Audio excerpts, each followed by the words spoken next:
안녕하세요. 책나들입니다. 오늘은 강명희님의 단편소설 히말라야 바위치를 읽어드리겠습니다. 이 작품은 작가님의 첫 소설집에 실린 소설이자 소설집의 제목이기도 합니다. 제목으로 선정한다는 것은 그만큼 작가에게 있어 가장 이쁜 자식, 가장 사랑받는 작품이 아닐까요? 2013년 첫 소설집을 내고 첫사랑처럼 설레었을 작가의 마음을 헤아려 보며 자전적 소설이기도 한 히말라야 바위치를 감상해 보겠습니다. 젊은 연예인들이 때로 나와 중구난방으로 떠들며 얘기하다가 와르르 웃는다.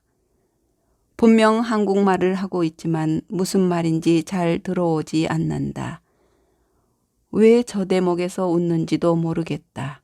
순옥은 채널을 돌린다.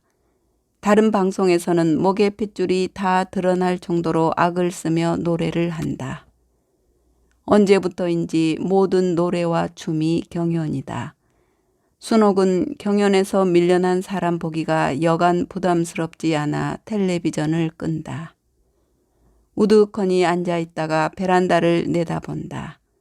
날이 추워졌는데도 들여놓지 않은 화초들이 제 색을 잃고 오그라들고 있다. 다른 해 같으면 이미 들여놓았을 화초들인데 올해는 그대로 방치돼 있다. 어깨 탓이다. 지난번 길에서 고구마를 조금 사들고 들어온 날부터 왼쪽 어깨가 조금씩 아프더니 밤에 누우면 바늘로 찌르는 것처럼 콕콕 쑤신다.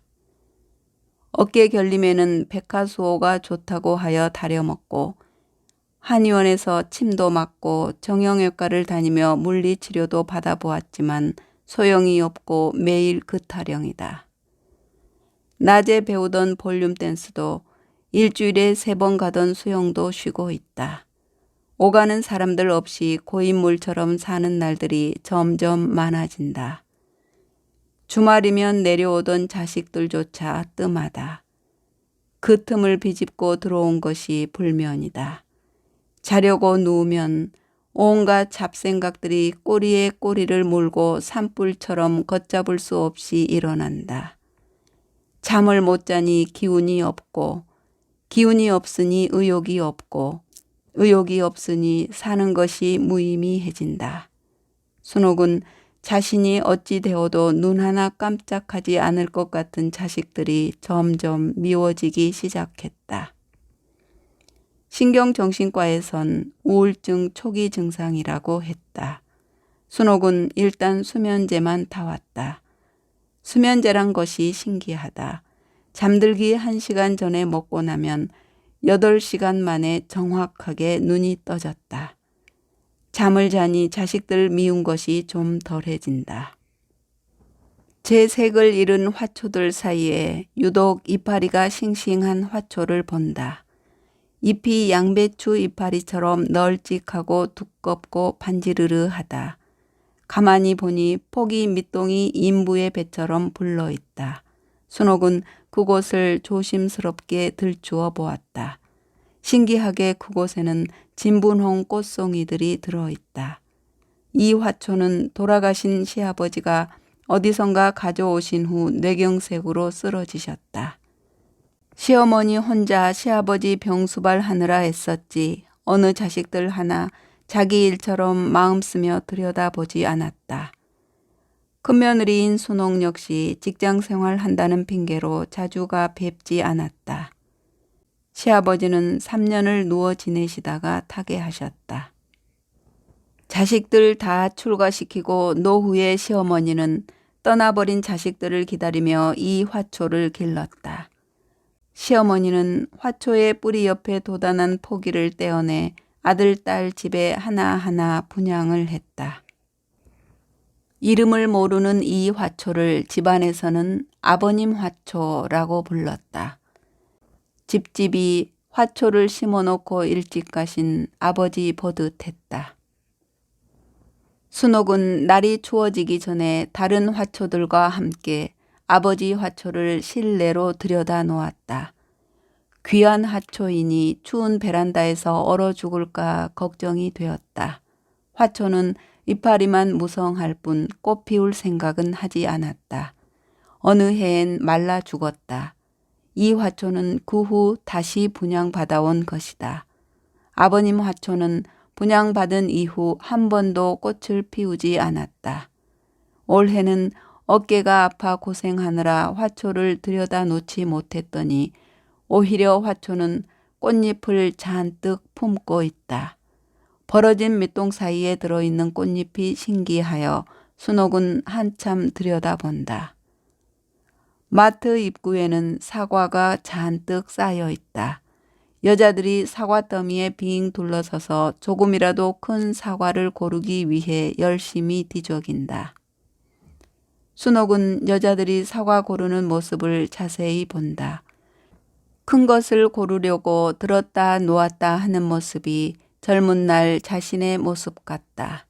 순옥은 여자들 틈새로 손을 뻗어 손에 닿는 사과 2개를 잡아 비닐팩 속에 담는다. 맞은편에서 사과를 고르던 여자 하나가 아랫입술을 내밀고 휴 하고 분다. 여자의 머리카락 몇 가닥이 위로 올라갔다가 내려온다. 코가 약간 위로 들리고 눈은 쌍꺼풀이 크게 져서 시원한 인상을 준다. 입술은 도톰한데 입이 약간 튀어나왔다. 그렇게 예쁠 것도 그렇다고 보기 싫은 것도 아닌 인물이다. 40대 후반쯤 되어 보이는 여자의 얼굴이 어쩐지 낯익다. 여자의 옆 얼굴을 본다. 귓밥이 얄팍한 것이 초년 고생은 좀 했을 법한 여자다. 순옥은 카트를 옮기면서 다시 한번 여자의 얼굴을 본다. 어디서 보았는지 생각이 나지 않는다. 야채 코너로 카트를 옮기며 금방 여자의 얼굴을 지워버린다. 순옥은 이 고장에서 거의 40년간 교단에 섰다. 모르긴 해도 10명 건너 하나는 제자일 것이다. 교문을 빠져나간 제자들은 민들레 홀씨처럼 흩어져 여기저기 뿌리를 내리고 살고 있다. 은행이건 시장이건 백화점이건 간에 어디를 가도 제자들이 인사를 한다. 낯익은 여자의 모습도 그렇게 스쳐 지나간 제자 중에 하나일 것이다. 순옥은 야채 코너를 돌아다니며 간단히 먹을 것을 찾는다. 남을 묻히는 것도 귀찮다. 쌈 채소들처럼 생으로 먹는 것들은 왠지 소가 여물을 씹어 먹는 것 같아 싫다. 물을 부어 끓이기만 하면 되는 즉석 버섯 전골 하나를 산다. 자잘한 가전제품이 있는 곳으로 간다. 무선 주전자들이 있는 곳에 멈춘다. 어제는 주전자를 태웠다. 손때가 묻은 멀쩡한 주전자를 버리고 무선 주전자 사기가 뭐해 그냥 쓰고 있었다. 더블 클릭이 안 되어 더디어지는 컴퓨터에 들어가 손주들이 만들어 놓은 카페를 기웃거리다 보니 가스레인지 위에 주전자를 올려놓은 것을 깜빡했다. 주전자는 까맣게 타고 플라스틱 꼭지가 녹아내렸다. 순옥은 영감 먼저 가고 자식들도 기웃거리지 않는 집에서 매일매일 까맣게 타들어가는 자신의 모습을 보는 것 같아 얼른 내다버렸다. 무선 주전자를 하나 고르고 그 옆을 보니 프라이팬이 종류별로 모여 있다. 파스텔 톤으로 칠한 테플론 프라이팬에 눈길이 간다. 높낮이가 다르고 크기와 모양과 색상이 다른 프라이팬들이 벽에 걸려 있다. 프라이팬을 보고 있자니 사과 고를 때 보았던 여자의 얼굴이 퍼뜩 떠오른다. 그래, 그 아이야. 틀림없이 그 아이야. 순옥은 서둘러 왔던 길을 거슬러 올라간다. 과일 판매대 쪽에 이미 여자가 없다. 야채 코너를 돌아보고 반찬 가게와 유제품이 쌓여 있는 곳으로 가본다. 매장을 한 바퀴 빙 둘러보았지만 여자는 어디에도 없다. 어쩜 그 아이가 아닐지도 모른다 생각해 보니 30여 년 전의 일이다.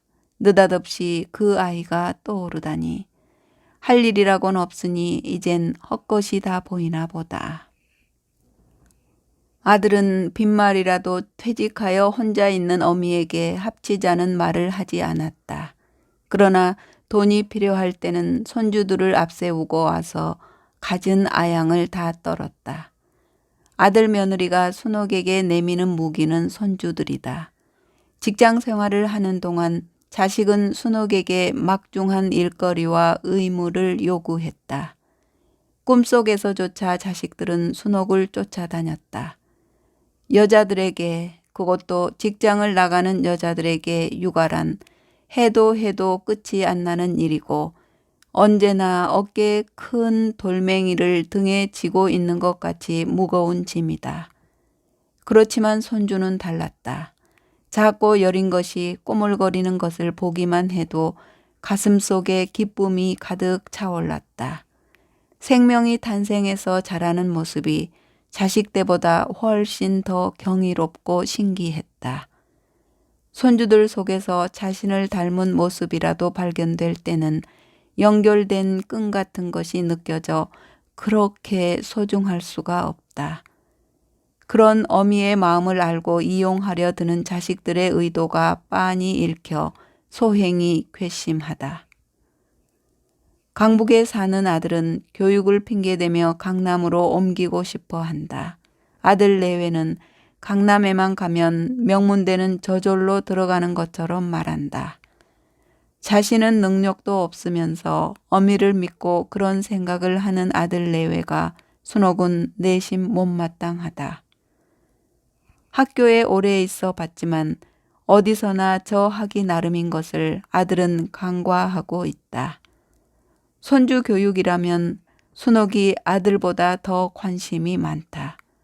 아들이 자랄 때 못해준 못까지 해주고 싶은 마음이다. 하지만 평시에는 나 몰라라 하다가 필요할 때만 들락거리는 아들 부부가 영 마땅치 않다.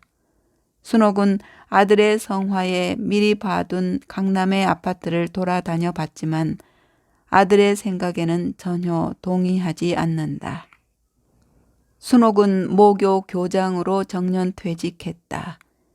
최초로 맞이하는 본교 출신의 교장이라고 취임 전부터 떠들썩했다. 퇴직을 얼마 앞두고 교지 만드는 후배 기자의 인터뷰가 있었다. 까마득한 후배는 교직에서 있을 때 어떤 것이 가장 힘들었느냐는 질문을 했다. 순옥은 육아 문제라고 대뜸 대답했다. 목덜미에 솜털이 뽀송뽀송하게 돋은 후배 기자는 호기심 가득한 얼굴로 자식 키울 때 이야기를 해달라고 말했다. 아이들 키울 때 이야기를 책으로 쓴다면 10권은 더 될 것이다. 순옥에게 교직의 역사는 곧 육아의 역사라고 해도 과언이 아니다.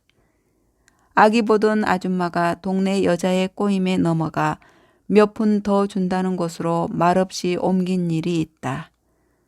학교는 가야 하는데 애볼 사람은 없고 어찌할 도리가 없었던 순옥은 위험한 것을 모두 치우고 먹을 것을 여기저기에 던져두었다. 그리고는 밖에서 방문을 잠그고 학교에 갔다가 노는 시간마다 내려와 아이들 상황을 살폈다. 울다가 아무렇게나 쓰러져 자면 그나마 다행이다.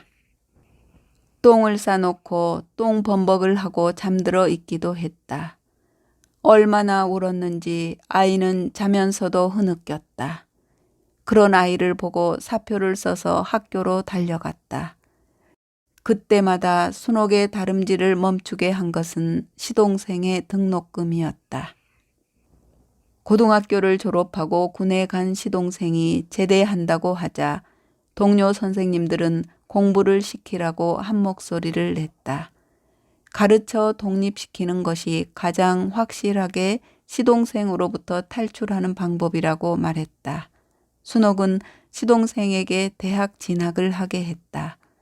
1년에 2번 내는 등록금이지만 가난한 집 제사 돌아오듯이 빨리 왔다. 군인 남편의 월급으로는 한 식구 사는 것도 빠듯했다. 어느 일요일 오후 그때도 순옥은 말없이 나간 아줌마 때문에 난감해하고 있었다. 내일이면 출근을 해야 하는데 애 보는 사람은 구해지지 않았다.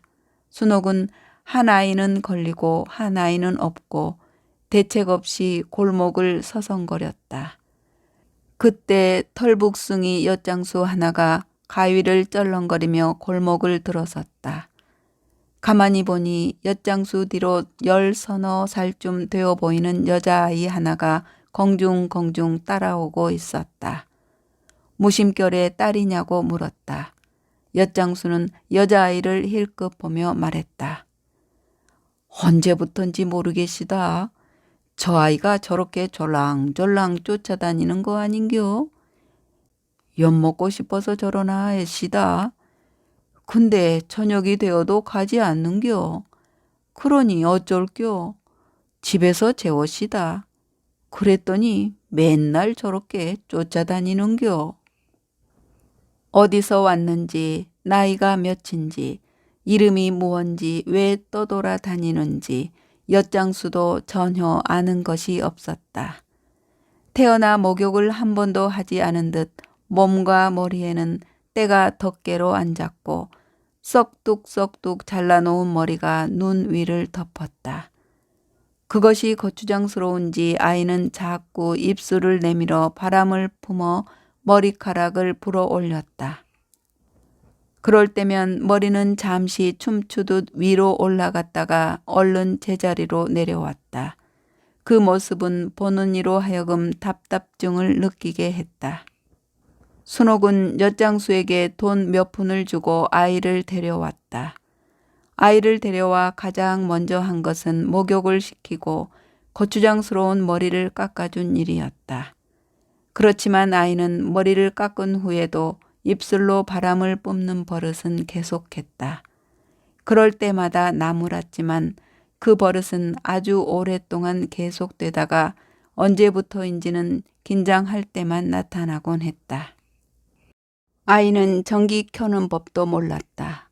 순옥은 아이에게 전등을 켜는 것이며 수도 트는 거며 연탄 가는 것까지 하나하나 가르쳤다. 순옥은 몹시 어렵게 아이에 대한 몇 가지 정보를 알아냈다. 아이는 산에서 약초 캐는 아버지와 둘이 살았다. 아버지는 늘 술을 마시고 산속을 헤매고 다녀 잘 볼 수가 없었다. 어느 날 모자 쓴 사람들이 와서 아버지를 데려갔다. 순옥이 아이가 말하는 정황을 살펴보면 모자 쓴 사람들은 경찰 같았다. 나무 뒤에 숨어 거칠게 반항하던 아버지가 끌려가는 것을 본 아이는 먹을 것을 찾아 산에서 내려오고 여기저기 떠돌다가 엿장수를 따라다니게 된 것이라 짐작된다. 아버지가 엄마도 없는 그 아이를 데리고 왜 산속에서 살았어야 했는지, 왜 아버지가 잡혀갔는지, 그곳이 어디인지 아이는 더는 아는 것이 없는 듯 했다. 아이의 머릿속은 아무것도 그려져 있지 않은 백지 같았다. 처음 말을 배우는 아이에게 하는 것처럼 이것은 사과고 이것은 주전자고 또 저것은 비누고 치약이란 것들을 하나하나 설명해야 했다. 아이는 백지에 그림을 그리듯 하나하나 사물을 인식하더니 재미있는지 매사에 의욕적이었다. 오랜 잠에서 깨어난 듯 아이의 머리는 빠르게 돌았다. 사건은 아이가 집에 오고 서너 달 때쯤 되었을 때 일어났다. 그 시절 테플론 프라이팬이란 것이 처음 나왔다. 음식이 눌러붙지 않는 것이 신기해 동료 교사들은 경쟁적으로 프라이팬을 샀다. 그러나 순옥은 구경만 할 뿐 선뜻 사지 못하고 있었다. 그 즈음 교사들에게도 보너스란 것이 나왔다. 첫 보너스 탔을 때 공돈이 생긴 것 같아 순옥은 눈을 질끈 감고 테플론 프라이팬을 샀다. 팬에 기름을 조금 두르고 감자를 볶았다. 감자는 신기하게도 눌러붙지도 않고 노릇노릇하게 볶아졌다. 어렵게 장만해서 유독 소중히 아껴가며 쓰던 프라이팬이었다. 일은 학교에 갔다가 왔을 때 벌어졌다. 세상에. 까만 테플론 프라이팬이 말끔히 벗겨져 양은 팬이 되어 있는 것이 아닌가. 아이는 아줌마에게 칭찬받을 것을 생각하며 온종일 쇠수세미로 테플론을 벗겨냈던 것이다. 얼마나 속이 상한지 정신없이 야단을 쳤다. 하지만 순옥은 그것을 벗겨내겠다는 아이의 생각과 하루 종일 그것을 벗긴 아이의 집념에 놀랐다.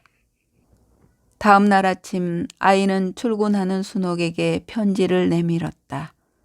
밤새 울어 눈이 토끼처럼 빨개져 있었다. 순옥은 무심히 편지를 받아 가방 속에 쑤셔넣고 만원 버스에 시달리며 학교에 왔다. 자율학습을 들어갔다가 나온 다음 직원 조례를 시작하기 직전에야 편지가 생각났다. 무심결에 편지를 뜯어본 순옥은 경악하지 않을 수 없었다. 편지지에는 솜씨 좋은 안악이 정성스럽게 시침질해 놓은 것처럼 일정한 간격의 줄들이 끝없이 찍혀 있었다. 검은 사인펜으로 그은 줄들은 앞장과 뒷장 똑같이 메워져 있었다. 편지는 3장이나 되었다. 어느 것은 짧은 줄 같고 어느 것은 점 같은 줄들이지만 자를 대고 그은 것처럼 오르내림이 없이 똑발랐다. 군데군데 종이가 오그라든 것을 볼 수 있었다. 그곳에는 사인펜 잉크가 번져 얼룩이 져 있었다. 마치 검은 수채화 물감을 흐리게 풀어 군데군데 색칠해 놓은 것 같았다. 편지는 구구절절 긴 사연을 풀어 써 놓은 어느 편지보다도 순옥에게 감명을 주었다. 글씨를 전혀 읽고 쓰지 못하는 답답함과 자신의 진심을 어떻게든 전하고자 하는 절박함을 충분히 읽을 수가 있었다. 순옥은 편지에서 그 아이의 집념을 보았다. 글을 가르쳐 주기로 한 것은 그때였다. 당시 순옥은 6살 난 딸에게 글씨를 가르치고 있었다. 순옥은 아이에게 복희란 이름을 붙여주고 딸과 함께 글을 가르쳤다. 복희는 프라이팬에 테플론을 벗겨낸 끈질긴 집념과 나름대로 고집도 가지고 있었다. 열심히 글을 배울 뿐 아니라 응용력 또한 빨라 가르치는 것이 재미있었다. 딸이 한글을 깨쳤을 때 복희는 글자랑 글자는 모조리 닥치는 대로 읽었다.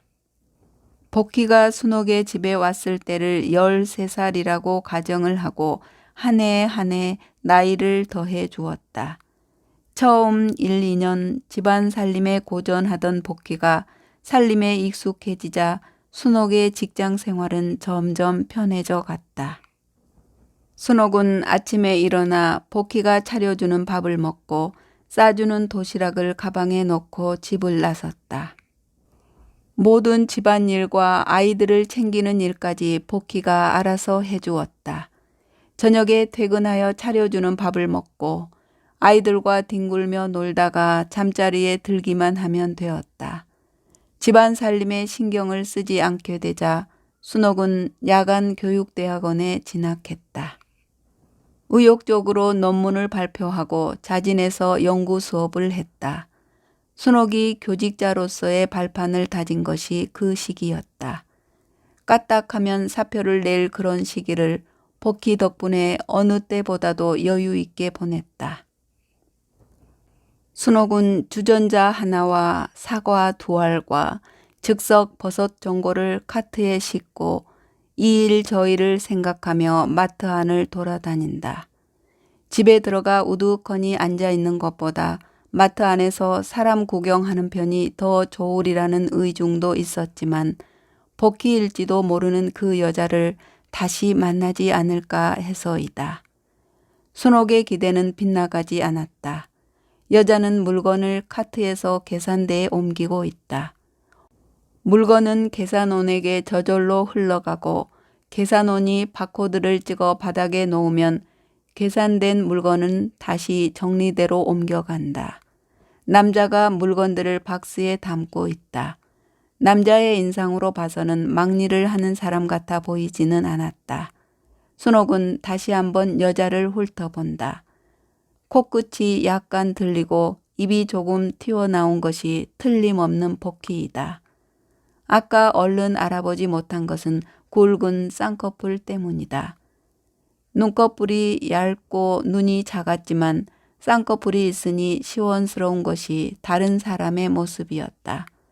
30년 전에 야생 토끼처럼 거칠고 까칠했던 복희의 모습이 비록 나이는 들었지만 세련된 여자의 모습으로 변해 있다. 강산이 서너 번이나 변할 만큼 세월이 흘렀지만 7년을 한솥밥을 먹으며 살았던 아이를 알아보는 것은 그리 어렵지 않다. 순옥은 여자를 자꾸 쳐다본다. 여자는 이상할 정도로 쳐다보는 순옥을 외면한다. 물건을 담던 남자가 순옥을 힐끗 보고는 아는 사람이냐고 묻는다. 여자는 모르는 사람이라고 말하고는 순옥과 눈이 마주치자 다시 외면한다. 순옥은 기어이 묻는다.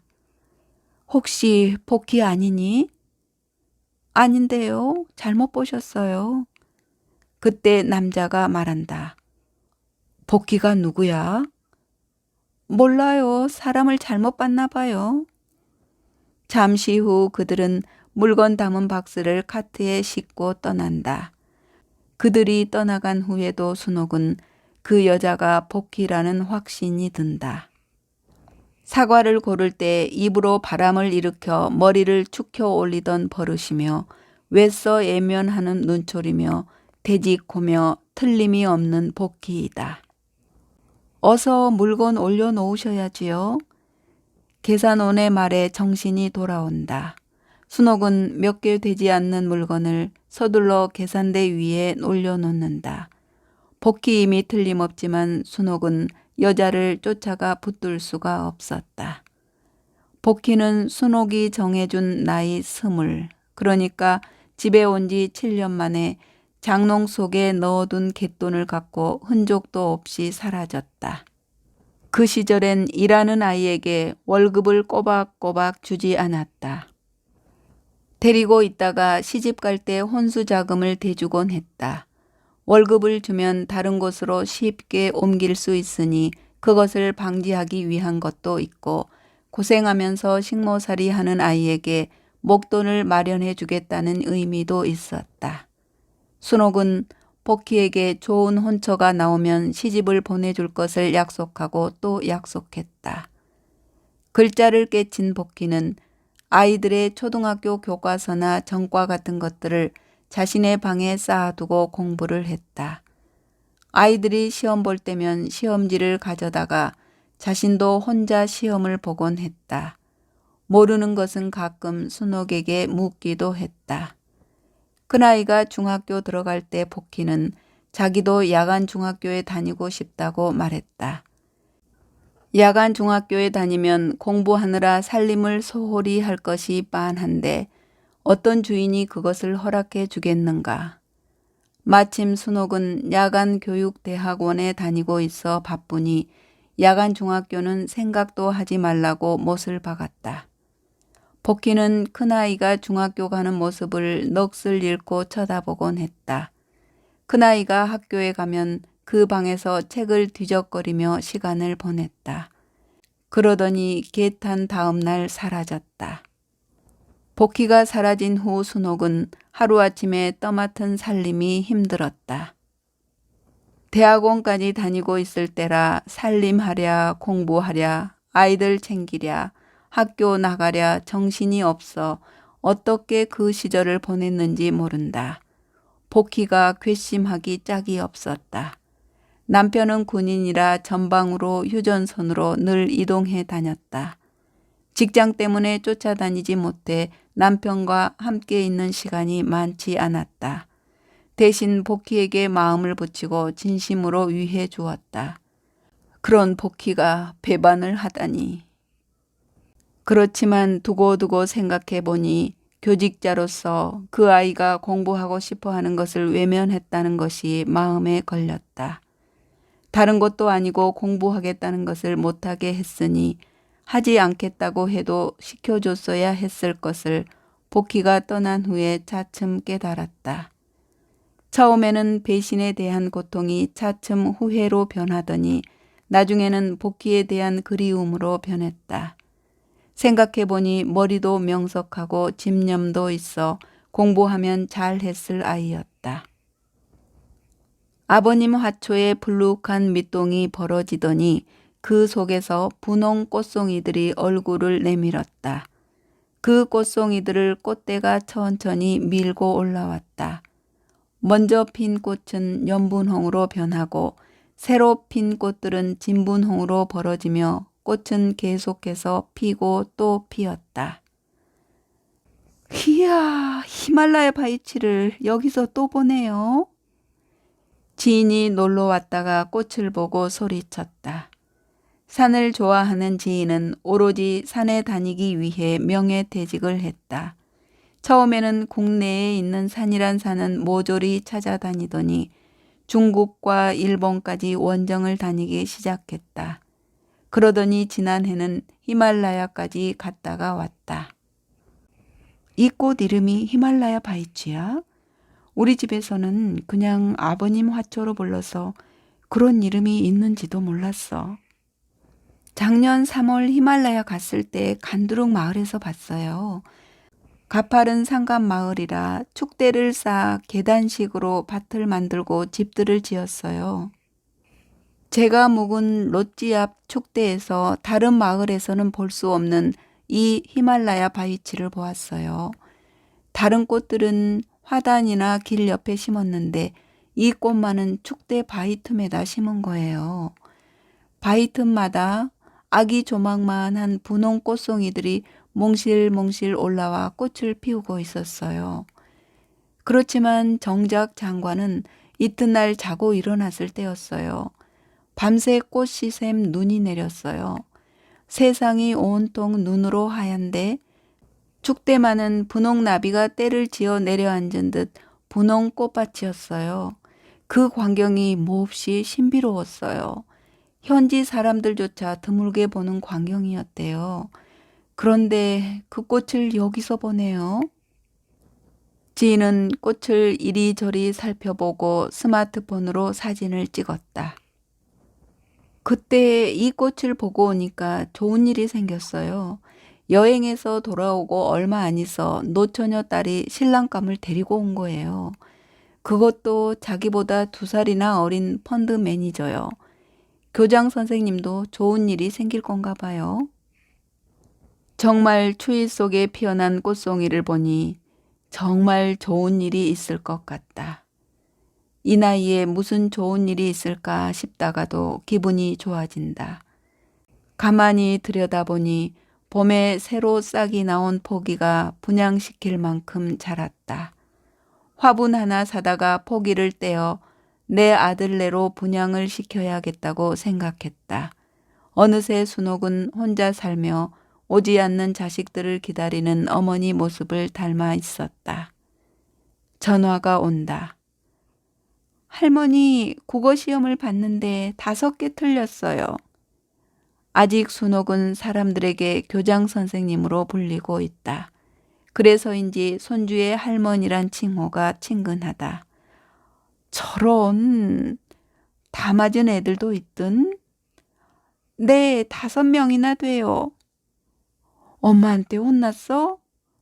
순옥은 은밀히 손주에게 묻는다. 네. 그래? 엄마를 좀 바꿔라. 며느리가 전화를 받는다. 순옥은 죽은 영감을 들먹이며 아이 편을 들고 있다. 국어 못하는 건 꼭 저희 할아버지다. 가끔 말귀를 못 알아들었거든. 그러면서 어떻게 직장 생활은 했는지. 저희 할아버진 버릴 건 그거 하나인데 하필이면 그걸 닮을 게 뭐니?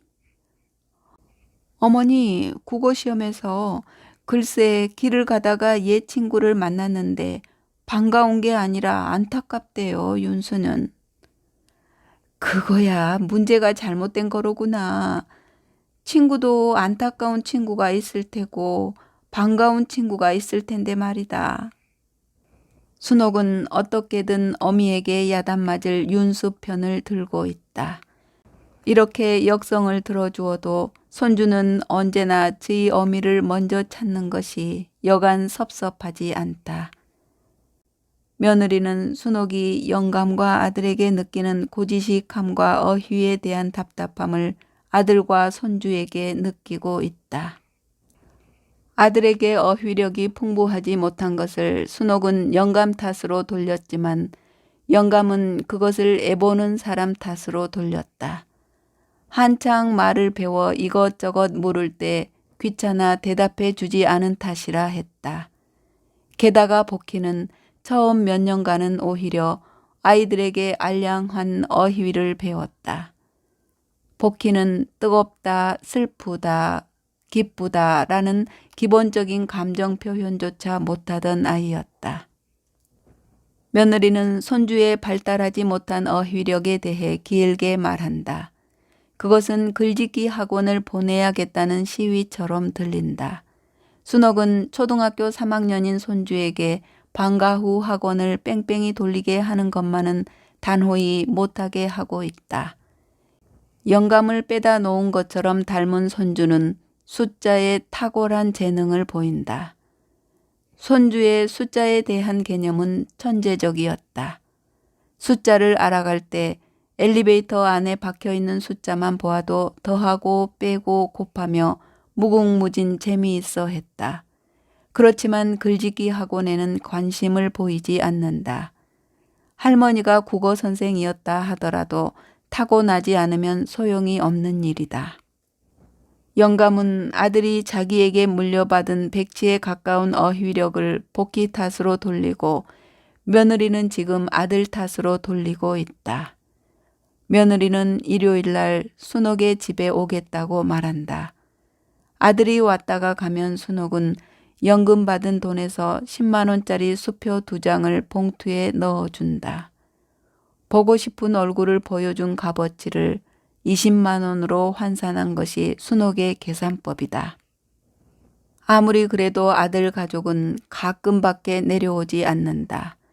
자기들만의 오붓한 시간을 즐기는 것이 20만 원보다 더 중요하다는 것이 아들 내외의 계산법이다.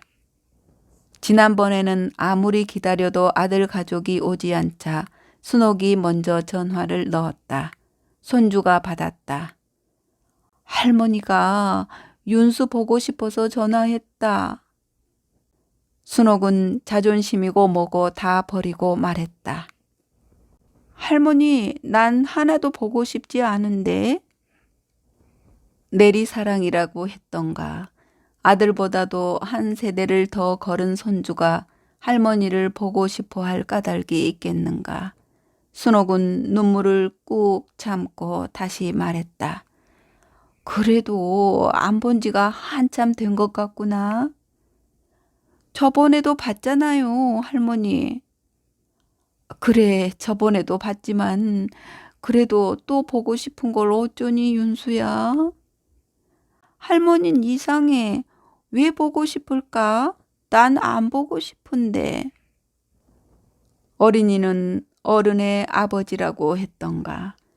저리 솔직히 표현하는 아이에게 어찌 어휘력이 없다고 할 수 있겠는가. 그것은 손주의 마음이 아니라 아들 내외의 마음이었다. 아들이 일요일에 내려온다는 말은 순옥에게 마음에 드는 집이 나타났다고 말하는 것처럼 들린다. 요즘 며느리는 뻔질나게 집을 비운다. 순옥은 물어보지 않아도 며느리의 집 비우는 이유를 알아챌 수 있다. 자려고 준비를 하는데 또 전화가 온다. 이번에는 딸이다. 오빠가 서울에 집 보러 다닌다는 것을 전해 들은 모양이다. 요즘은 딸도 아들과 똑같다고, 아니 아들보다 낫다고 말하는데 순옥에게는 꼭 협박처럼 들린다. 딸은 자기도 서울로 집을 옮기고 싶다고 말한다. 퇴직을 눈앞에 두었을 때 아들, 딸은 뻔질나게 집을 드나들었다. 퇴직금을 일시금으로 탔으면 하는 의견을 은근히 내비쳤다. 순옥보다 먼저 퇴직한 동료들에게서는 계속 전화가 왔다. 그들은 열이면 열 다 연금으로 타라고 충고했다. 몇 달을 고민한 끝에 연금을 받았다. 순옥은 통장 안에 든 돈을 이렇게 저렇게 계산해 본다. 그래도 돈이 꽤 있다. 그 돈의 미천은 복희가 버려두고 간 혼수 자금이었다. 복희가 가져간 돈은 복희의 월급일 뿐이었다.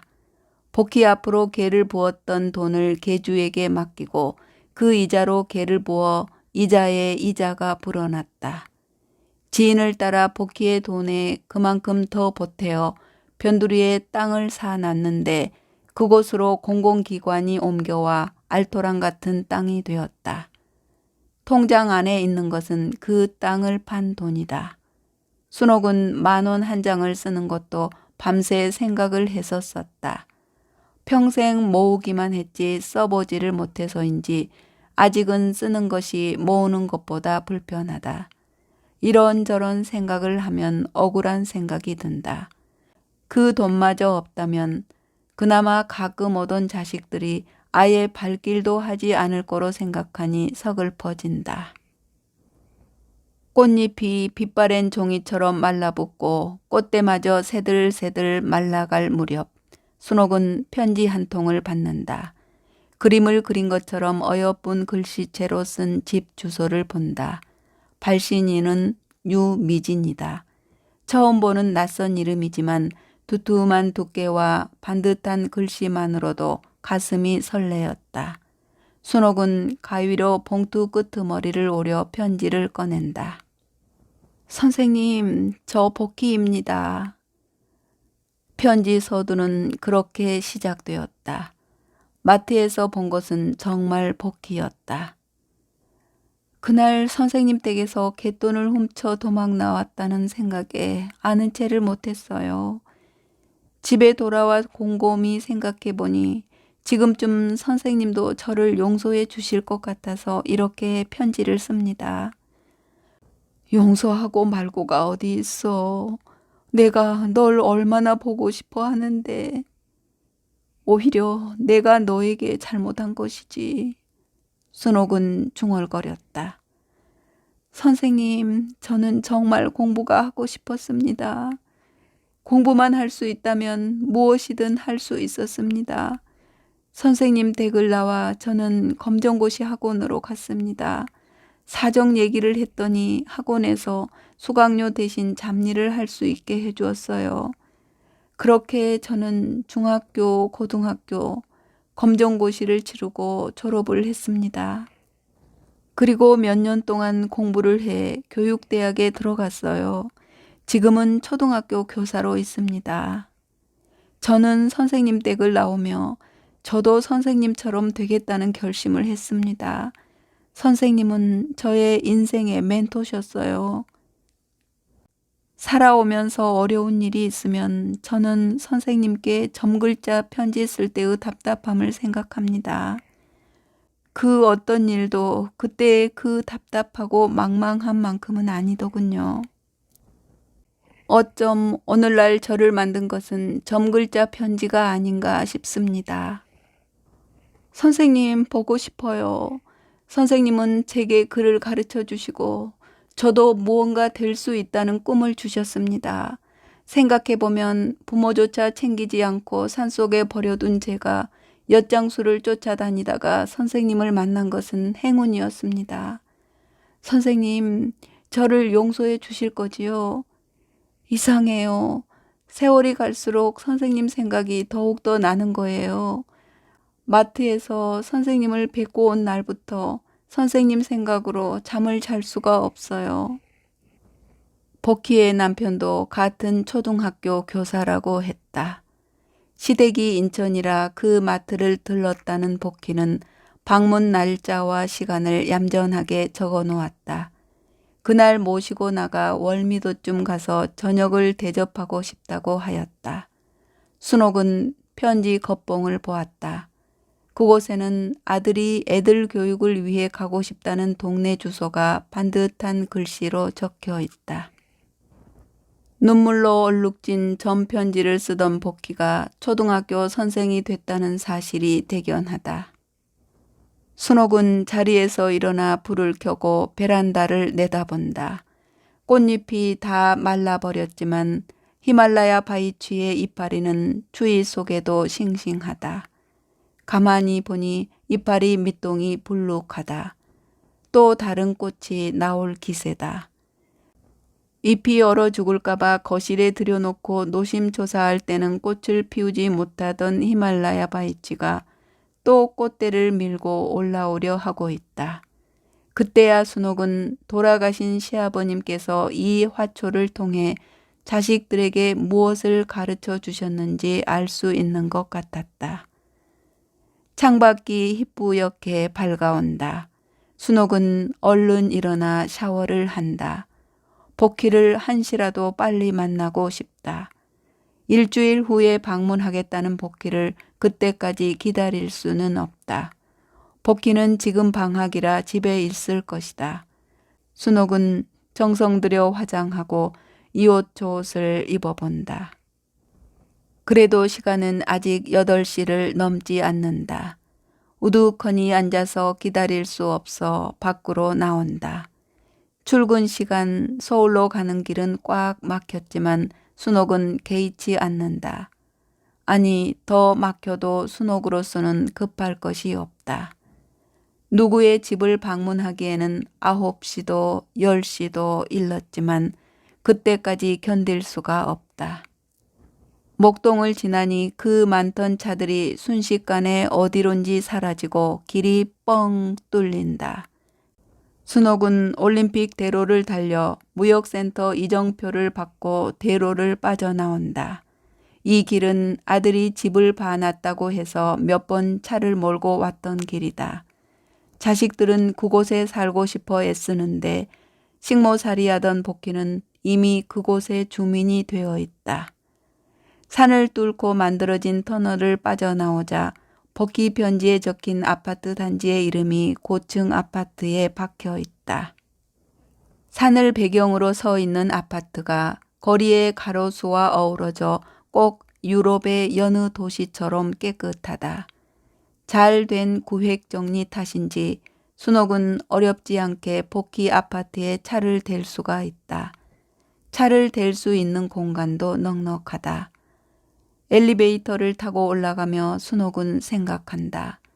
아주 오래전 힘들었던 시절 복희가 우연히 와준 것처럼 남편과 자식과 일까지도 다 떠난 지금 외로움과 우울만이 익숙한 친구처럼 순옥 곁을 맴돌고 있는 지금 어쩜 복희가 다시 찾아와 줄지 모른다고. 띵동 하는 경쾌한 소리를 내며 엘리베이터는 11층에서 문을 활짝 연다. 순옥은 망설임 없이 복도로 나와선다. 아들네 집 앞에 서면 며느리가 싫어하지 않을까 해서 발길이 무거웠다. 복희 집 앞에 서니 꼭 보고 싶은 딸네 집에 온 것처럼 마음이 가볍고 설렌다. 현관문 앞에 서서 순옥은 숨을 고른다. 그리고 지그시 벨을 누른다. 네, 이야기는 여기까지인데요. 히말라야 바이치라는 꽃말을 찾아보니 순응하는 아내, 인내라고 나와 있네요. 교직 생활하며 힘들게 두 아이 엄마로 살아가는 주인공과 인내와 집념으로 공부하여 기어이 꿈을 이룬 복희를 보며 연민과 애정이 느껴지는 소설이었습니다. 품 안의 자식이라는 말이 있듯이 장성한 자식들이 떠나고 손주마저 할머니를 외면하는 세태에 마음이 아려왔지만 그 자리를 복희가 채워주겠구나 생각하니 얼마나 행복하던지요. 마지막 장면에서는 영화의 엔딩처럼 와락 껴안고 기쁨의 눈물을 흘리며 과거를 회상하는 모습이 그려질 만큼요. 이 편은 상상으로 그려보는 것도 참으로 기분 좋은 일일 듯 합니다. 여러분, 오늘도 끝까지 함께 해주셔서 고맙습니다.